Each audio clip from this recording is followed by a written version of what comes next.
The patrol car's lights exploded behind her like a warning she'd spend her whole life trying to outrun. On any other day, Kendra Hayes might have brushed it off as just another stop.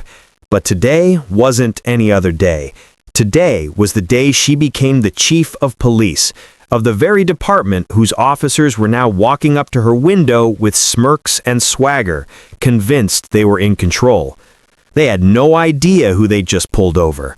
They had no idea their entire world was about to flip. If you've ever watched someone underestimate the wrong person, someone who thought they held all the power, only to get hit with the most satisfying reality check of their lives, then get ready. Because what happened on that highway shoulder didn't just embarrass two officers, it exposed a whole system, and it marked the start of a change Cedarview never saw coming. So before we dive into this story of disrespect, reversal, and justice, go ahead and hit that like button and subscribe. If you believe in karma, in accountability, in standing your ground even when the whole world tells you not to, this one's for you. Kendra Hayes had always carried her strength quietly, like a weight she'd learned to balance over the years. Growing up, she'd seen firsthand how this system treated people who looked like her, how it judged them before they spoke, how it punished them for existing in the wrong place at the wrong time. She joined law enforcement to change that, to be the voice she never heard as a kid, to fight from the inside. And after years of being overlooked, doubted, talked down to, and held back, she had finally broken through.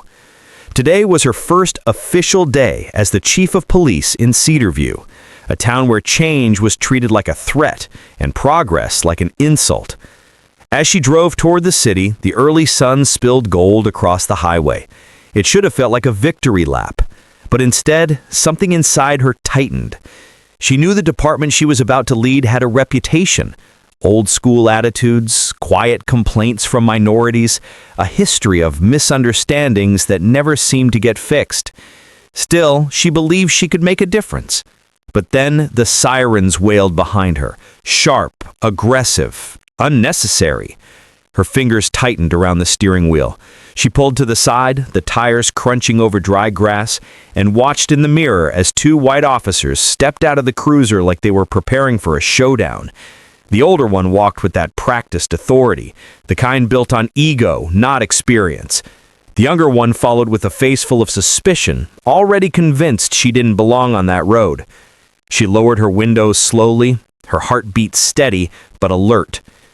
"License and registration," the senior officer said, not a single hint of courtesy in his voice. His eyes slid over her car, then her face, then her hands, calculating. She passed him her documents silently, refusing to feed the dynamic they were setting up. The younger officer leaned closer, his voice dripping with assumption. "What brings you out here? This area is not exactly safe, if you know what I mean." Her stomach tightened. She'd heard that tone before. She knew exactly what he meant, but she kept her voice calm. "I'm on my way to work." "And where would that be?" he pressed, smirking like he already had her figured out. She could have ended it right there, revealed who she was, shut this little power trip down before it even started. But she held back. She wanted to see how far they would take it, how deeply the problem ran. "You'll find out soon enough," she said quietly. The younger officer leaned in, offended by her calmness. Before he could escalate, the senior officer jumped in. "Let's not make this difficult. We can take this further if we have to." The threat floated in the air like poison. Her patience splintered. She'd dealt with this too many times. She had built an entire career by pushing past people who looked her in the eyes and saw a problem instead of a person. Today of all days, she was done shrinking for anyone. "That won't be necessary," she said, her voice sharp and clear. "I'm Chief Kendra Hayes, and I'd suggest you rethink how you're handling this situation." Both officers froze. The senior officer's eyes widened, disbelief washing over him like cold water. The younger officer's smirk shattered into panic. You're the chief?" the senior officer stammered.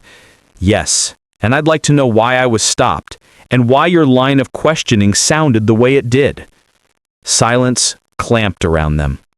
The younger officer opened his mouth, searching for excuses, but nothing came out. Kendra stepped out of her car slowly, standing tall, the morning sun outlining her in a glow that made their embarrassment almost cinematic. This isn't a misunderstanding. This is exactly the problem. People like me get stopped without cause. You make assumptions. You flex authority because you think you can. And today, you got caught. Their faces drained of color. The younger officer looked like he wanted to disappear. You'll be reporting to me personally for the next few weeks. Every traffic stop you make will be reviewed. And I suggest you think very carefully about how you carry yourselves from now on. We didn't mean any disrespect, Chief, the senior officer muttered. But you did, and you will think twice before doing it again. When she got back into her car and drove away, she felt a storm of emotions swirl inside her. Anger, sadness, exhaustion. But beneath all of it, resolve. This wasn't just about her. It was about everyone who'd been stopped, questioned, or humiliated because of bias masquerading as procedure. Later that day, she stood before the entire police department. The room was thick with tension. Officers shifted in their seats, some defensive, some curious, some genuinely hopeful. She told them everything, every detail of that stop. I'm not here to punish anyone, but I am here to make it clear that the way things have been ends today. Every citizen, every single person in this town deserves respect, and from this point forward, you will treat them that way, or you will answer to me. A ripple of unease moved across the room. Some officers crossed their arms, others looked down, but just a few nodded with something like relief. For weeks, the story spread. Through the department, through the streets, through the local news. Cedarview had a new chief, and she wasn't afraid to call out her own. Some people cheered her. Others dismissed her, but no one ignored her. And those two officers, the ones who thought they were in control, never forgot the moment they realized the woman they tried to intimidate was the one person in that town they should have shown the most respect. Driving home that night, Kendra finally allowed herself a long, steady breath. She knew there would be more battles, more pushback, more moments where people tried to put her in a box she refused to fit into. But she also knew one thing with absolute certainty.